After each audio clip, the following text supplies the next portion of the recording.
Hello dear students. आज हम सभी लोग क्लास 10th की एक महत्वपूर्ण टॉपिक या एक महत्वपूर्ण चैप्टर की शुरुआत करने जा रहे हैं and this chapter is heredity. Heredity क्या है, इसका बेसिक पॉइंट्स, बेसिक जो टॉपिक्स हैं, या फिर हम इस चैप्टर में ये डिस्कस करने जा रहे हैं कि वास्तव में हेरिडिटी का क्या मतलब होता है और कुछ इम्पोर्टेंट टर्मिनोलॉजी पर डिस्कस करेंगे। इस लेक्चर में हम शुरुआत करते हैं सबसे पहले कि हेरिडिटी क्या है। तो क्लास 10th का एक महत्वपूर्ण चैप्टर हम स्टार्ट करने जा रहे हैं और क्लास 10th का ये जो महत्वपूर्ण चैप्टर है वो है हेरिडिटी। ठीक है, हेरिडिटी एक सबसे महत्वपूर्ण चैप्टर है जिससे हम क्लास 10th का फर्स्ट चैप्टर प्रारंभ करेंगे। ध्यान रखें, क्लास 10th में हेरिडिटी का मतलब क्या होता है सबसे पहले यही जानते हैं। अगर हम बात करते हैं हेरिडिटी की, तो हेरिडिटी का वास्तविक अर्थ क्या है। हेरिडिटी के पीछे अगर मैं थोड़ा सा पीछे जाने का प्रयास करूं तो आपको ये समझ में आना चाहिए कि आज हम एक इमेजिनेशन करते हैं, देखते हैं कि किसी भी माता पिता का लक्षण संतत में जा रहा है, या मान लो किसी संतत का जन्म होता है और वो संतत माता पिता के जैसे है, उसका नाक, उसके आँख, उसके लिप्स, उसके ईयर, उसके ईयर माता या पिता के जैसे हैं। ये कह देना आज 2025 में संभव है, बिल्कुल आसान है। और अगर हम उसके पीछे आज का इतिहास देखें तो हमें ये कंफर्म है, क्लियर है कि ऐसा क्यों होता है। लेकिन अगर मैं 18वीं सदी में जाऊं तो 18वीं सदी में ये एक विषय बना हुआ था कि ऐसा क्या है जो किसी जनक से संतत के लक्षणों को नेक्स्ट जनरेशन में ले जाने का काम करता है, जहां से हिस्ट्री ऑफ जेनेटिक्स स्टार्ट होती है। हेरिडिटी का मतलब क्या है? हेरिडिटी का मतलब है स्टडी ऑफ, किसकी स्टडी करना? Study of character, study of character from, कहां से? Study of character from parent to offspring, यानी जनक से संतत तक, पेरेंट टू ऑफस्प्रिंग, ऑफस्प्रिंग तक, संतत तक जो भी कैरेक्टर ट्रांसफर हो रहा है, यानी study of character from parent to offspring. But उस कैरेक्टर का रीजन क्या है, कारण क्या है, उसका पता लगाना हेरिडिटी है। मतलब एक जनक से संतत में किसी लक्षण की वंशागति होती है, उस लक्षण को वंशानुगत करने का क्या कारण है, जब हम इस बात का पता लगाते हैं तो this is known as the heredity. हम इसको हेरिडिटी या आनुवंशिकता कहेंगे। द बेस्ट एग्जाम्पल, हम मान लेते हैं कि किसी एक व्यक्ति की आई का कलर, किसी एक व्यक्ति के आई का कलर ब्लैक है, और जब इनसे नया ऑफस्प्रिंग बनता है या इनसे नई संतत बनता है तो हम ये देख पाते हैं कि उनमें जो कलर जाता है वो वास्तव में ब्लैक कलर की आई का जाता है, यानी उसकी भी आई ब्लैक कलर की होती है। मान लो कि हमारे माता पिता में आंखों का रंग काला हो, बट हमारे शरीर में स्टडी करने पर पता चलता हो कि हमारी बॉडी में भी आंखों का रंग काला है। हम ये पता करेंगे कि आंखों का रंग वास्तव में किस कारण से काला है, तो this is known as the heredity. अगर हम एनवायरनमेंट में और कुछ एग्जाम्पल लेने का प्रयास करें और सोचें, तो क्या सोचते हैं कि एक मैंगो का प्लांट है और वो मैंगो का प्लांट हमेशा नए मैंगो के प्लांट को ही क्यों जन्म देता है? दूसरी इंपॉर्टेंट बात, हमारे इन्वायरमेंट में एक कैट है, वो हमेशा नए कैट को ही जन्म क्यों देती है? तीसरी बात, हमारे इन्वायरमेंट में एक काऊ है और वो काऊ हमेशा नए काऊ को ही जन्म क्यों देती है? मतलब है क्या? आम से आम बनता, बिल्ली से बिल्ली का जन्म होता, एक गाय से गाय का जन्म होता, मनुष्य से मनुष्य का जन्म होता। ऐसे बहुत सारे जीवों का अवलोकन करेंगे तो हर बार एक नए जीव का जन्म होता जो उसके जनक के जैसा होता है।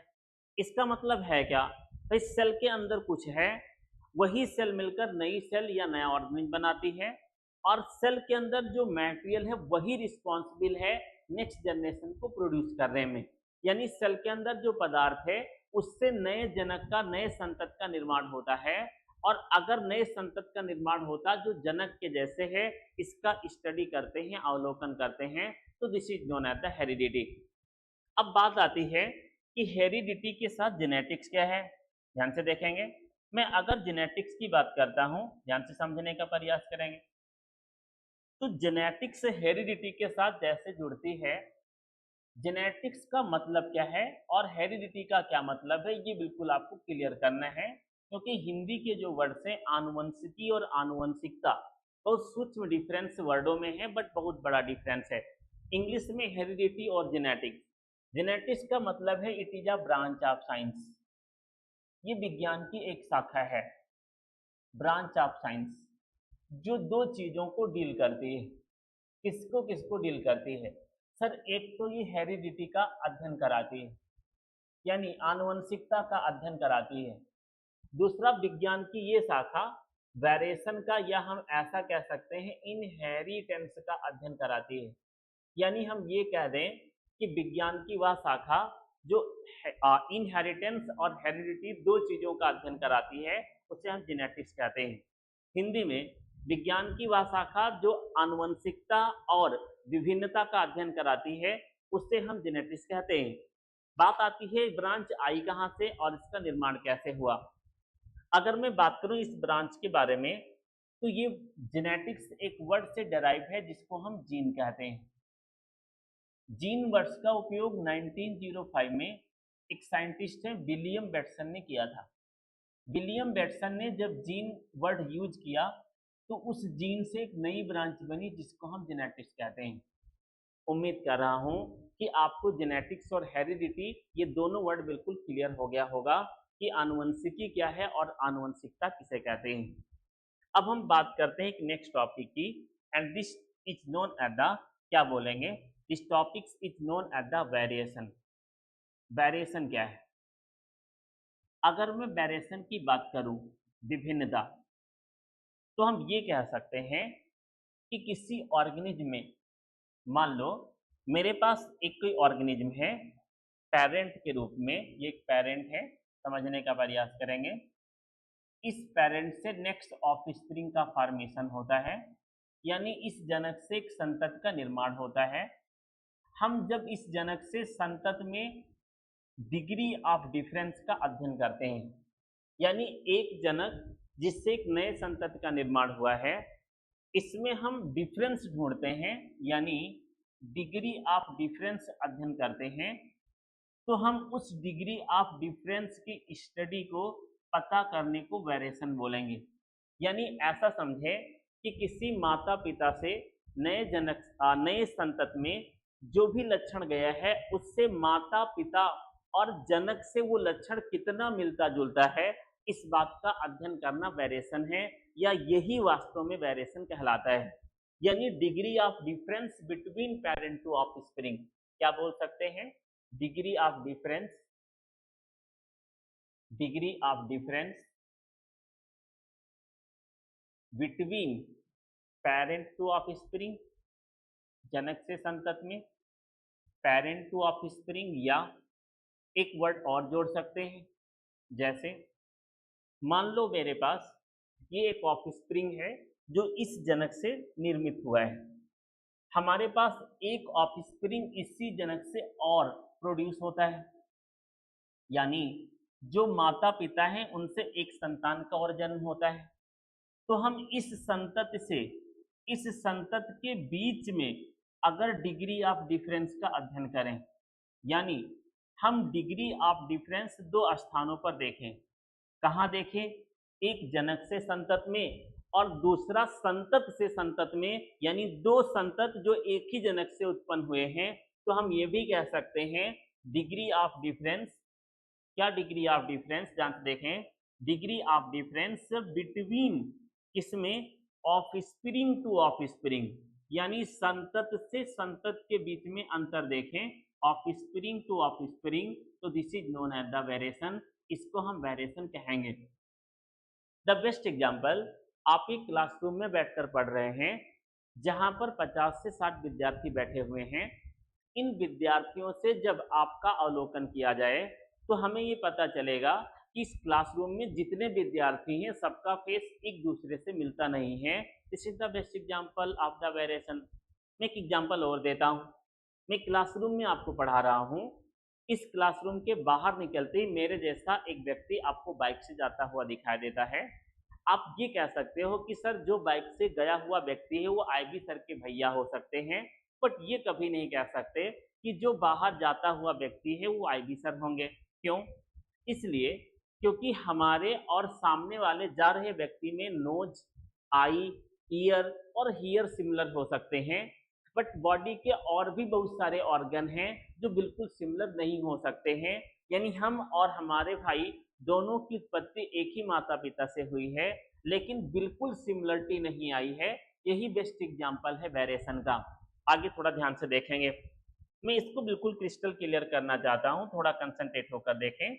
मैं मान लेता हूँ कि हमारे पास सेक्सुअल रिप्रोडक्शन से वेरिएशन क्रिएट होता है। पहले ये बात आपको क्लियर करनी है कि बुक कहती है कि जिन जीवों में सेक्सुअल रिप्रोडक्शन होता है, यानी जिन जीवों में लैंगिक जनन होता है, वेरिएशन उन्हीं में कार्य करेगा, यानी विभिन्नता उन्हीं में उत्पन्न होगी, यानी sexual reproduction responsible for variation.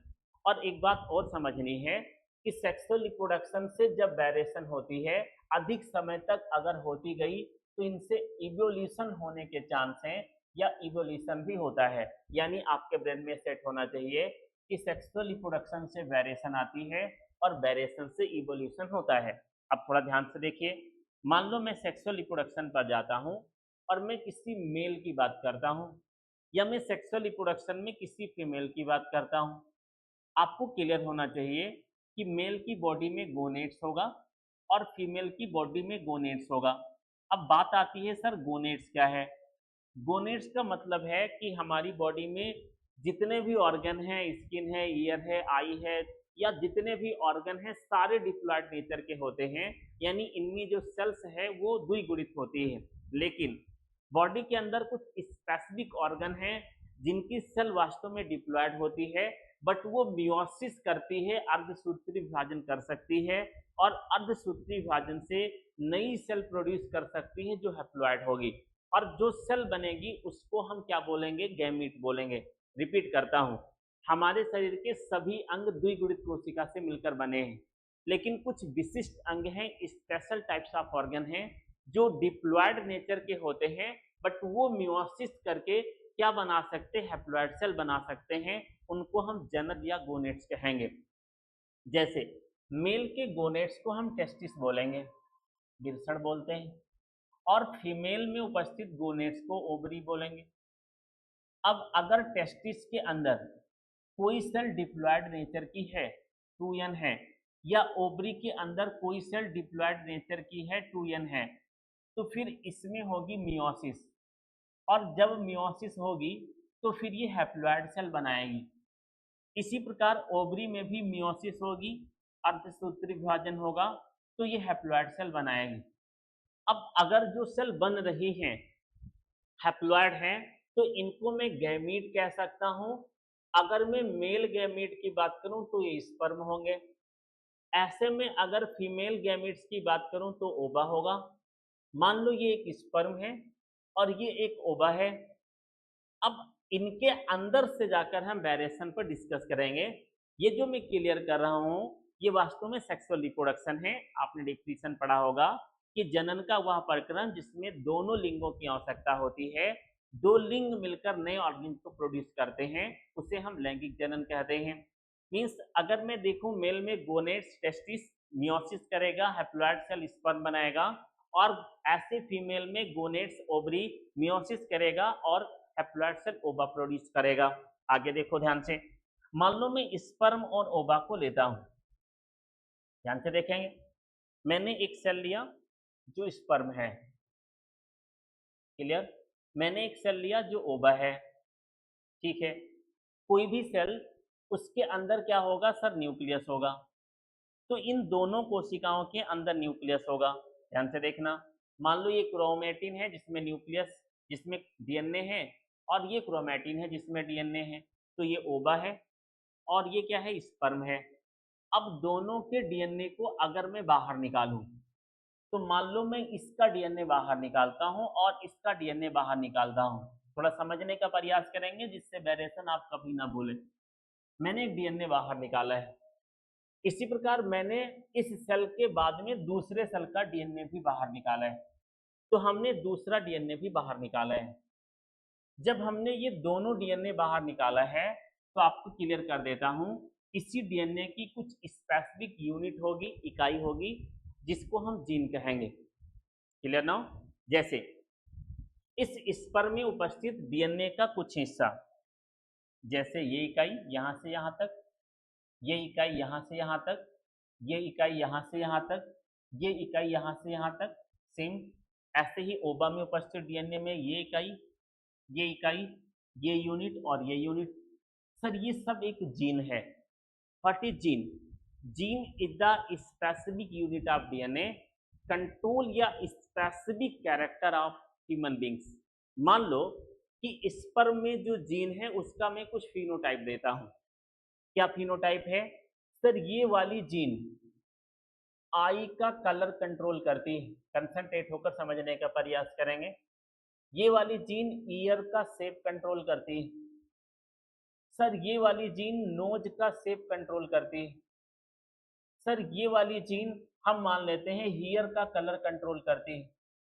इस प्रकार कुछ जीन्स हैं जो स्पेसिफिक फिनोटाइप को कंट्रोल करती है। मैं मान लेता हूं ऐसे ही फीमेल में भी ये जो जीन है आई का कलर कंट्रोल करती है। ये वाली जो जीन है ईयर का शेप कंट्रोल करती है। इसी प्रकार फीमेल में ये वाली जीन नोज का शेप कंट्रोल करती है। इसी प्रकार मैं मान लेता हूं ये वाली जीन हेयर का ठीक है कलर कंट्रोल करती है। अगर मैं बात करूं इन चार जीनों की, तो आपके ब्रेन में ये नहीं आना चाहिए कि सभी ह्यूमन पर्सन में केवल 4 जीन्स ही पाई जाती। ये मैं केवल 4 फिनोटाइप लेता हूं, ऐसे हमारी बॉडी में बहुत सारी जीन्स पाई जाती है। अब सेक्सुअल रिप्रोडक्शन में होगा क्या? आप जानते हो कि सेक्सुअल रिप्रोडक्शन में ये जो स्पर्म है और ये जो ओवा है, ये फ्यूज करेगा और एक सेल बनाएगा जिसको जाइगोट कहेंगे। इसका मतलब ये दोनों डीएनए अब जाइगोट में जाने वाला है। ध्यान से देखेंगे। मैं मान लेता हूं कि ये जो दोनों डीएनए है ये जाइगोट में जाने वाला, बट इनके फिनोटाइप को निर्धारित कर देता हूं। मान लो मैंने आई का कलर लिया कि जो मेल में देखने को मिलता है, आई का कलर इस जीन के कारण ब्लैक है। इसी प्रकार मैं फीमेल में लेता हूं, इसी जीन के कारण आई का कलर फीमेल में ब्राउन है। मैं नेक्स्ट लेता हूं, ईयर का शेप बड़े आकार का है, लार्ज इन साइज, और इसी प्रकार फीमेल में लेता हूं, ईयर का शेप स्मॉल इन साइज है। फिर मैं लेता हूं, नोज का शेप स्मॉल है, और इसी प्रकार मैं फीमेल में लेता हूं, नोज का शेप लार्ज इन साइज है। ऐसे में हेयर का कलर लेता हूं, यहाँ पर ब्राउन है और फीमेल में जो हेयर का कलर है वो ब्लैक है। चलिए देखते हैं क्या हो रहा है। हम इन दोनों का फ्यूजन कराते हैं और जाइगोट बनाते हैं, जहां दोनों डीएनए ट्रांसफर होगा। जब मैं इनका जाइगोट बनाने का प्रयास करता हूं, तो क्या देखने को मिलेगा? सर हो सकता है कि जो डीएनए आया हो जाइगोट में, ध्यान से देखें, हम मान लेते हैं कि जो डीएनए आया हो, एक डीएनए आया है जाइगोट में जो दोनों डीएनए से मिलकर बना हुआ है। आप क्या देखेंगे? सर ये जो डीएनए आया है, यहाँ पर 2 टाइप की जीन हमें अब देखने को मिलेगी। मान लो ये वाली जीन डोमिनेंट है, ये वाली जीन रिसेसिव है, ये वाली जीन डोमिनेंट है और ये वाली जीन रिसेसिव है। जैसे ध्यान से समझो, मैं पीछे से दिखा रहा हूँ जिससे क्लियर हो जाए। मैं पहली जीन पर जा रहा हूँ। फर्स्ट वाली जीन फादर से डोमिनेंट है, तो यानी आई का कलर ब्लैक आएगा। मैं यहाँ बताता हूँ ब्लैक आई क्या देखने को मिलेगा, ब्लैक आई, ठीक है। इसी प्रकार मैं मानता हूँ कि नेक्स्ट जीन जो है फादर वाली रिसेसिव है। देखना ध्यान से, ये देखें, सेकंड ईयर से फादर की रिसेसिव है तो मम्मी की डोमिनेंट होगी। और अगर मम्मी की डोमिनेंट है तो इसका मतलब क्या होगा? ईयर जो है उसका शेप स्मॉल होगा। नेक्स्ट देखिए, अगली डोमिनेंट है पापा वाली, तो अगर पापा वाली डोमिनेंट है तो क्या देखने को मिलेगा? नोज का शेप स्मॉल होगा। ठीक है, देखिए ध्यान से, नोज के शेप पर आते हैं, ठीक है। अगर मैं नोज के शेप पर जाता हूँ तो आप ये देख पाएंगे कि नोज का जो शेप है वो क्या है सर, स्मॉल है। ठीक है, नोज का शेप स्मॉल है, स्मॉल नोज। और देखिए लास्ट वाली जीन हमने लिखा कि पापा वाली रिसेसिव है। इसका मतलब क्या है, अगर पापा वाली रिसेसिव है तो आपने देखा कि पापा का हेयर कलर ब्राउन था, रिसेसिव है तो कलर नहीं आएगा। इसका मतलब अब मम्मी का कलर नेक्स्ट जनरेशन में जाएगा तो ब्लैक हेयर आएगा। ठीक है, अब अगर मैं संतत में फिनोटाइप देखूं तो उसकी आंख काली है, उसका ईयर छोटा है, कान छोटे हैं, उसका नोज छोटा है और उसका बाल काला है। आंख काली है, बाल काला है, ईयर कान छोटे हैं और नाक भी छोटा है। जबकि ऐसा कोई कैरेक्टर माता और पिता में नहीं था। This is the best example of variation, यानी माता पिता के दोनों लक्षण मिलकर नेक्स्ट जनरेशन में दिख रहे हैं। आप इमेजिन करना कि ये जो नेक्स्ट जनरेशन का लड़का है कि किसी फीमेल के साथ मैरिड होता है तो नई जनरेशन में उस फीमेल के लक्षणों को मिलाकर ट्रांसफर करेगा। फिर इमेजिन करो कि अगली जनरेशन में लड़का या लड़की नेक्स्ट मेल या फीमेल के साथ लक्षणों को ट्रांसफर करेगा। इस प्रकार आप इमेजिन कर सकते हो कि पृथ्वी पर जिस प्रकार मानव की उत्पत्ति हुई होगी, करोड़ों वर्ष बाद कितने वेरिएशन आते गए होंगे जो आज हम लोगों में दिख रहे हैं। उम्मीद कर रहा हूँ वेरिएशन क्या है ये आपको दोबारा नहीं पढ़ना है, 100% क्रिस्टल क्लियर हो गया होगा। आगे बढ़ते हैं। नेक्स्ट में वेरिएशन के बाद अगर डिस्कस करूं तो यहाँ एक नेक्स्ट टॉपिक स्टार्ट होती है मेंडल्स लॉ, जो इस चैप्टर का मोस्ट इंपोर्टेंट पार्ट है। बट उसके पहले हमको एक चीज जाननी है, हिस्ट्री ऑफ जेनेटिक्स क्या है। क्या जाननी है, हिस्ट्री ऑफ जेनेटिक्स क्या है। ठीक है, हिस्ट्री ऑफ जेनेटिक्स बहुत लंबी है, काफ़ी चीज़ों पर हमें डिस्कस करना है, तो हम इस टॉपिक से नेक्स्ट लेक्चर में डिस्कस करेंगे। ये जो लेक्चर मैं आपको दे रहा हूँ क्लास 10th के लिए, यहाँ हमारा दो उद्देश्य है। पहला, आपको बायोलॉजी कितनी समझ में आ रही है ये क्लियर करें, आपके बायोलॉजी का वास्तव में क्लास 10th में लेवल क्या है ये क्लियर करें।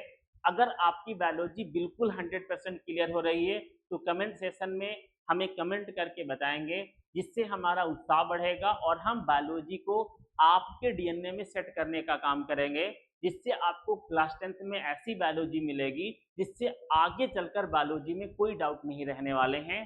Best of luck and thank you.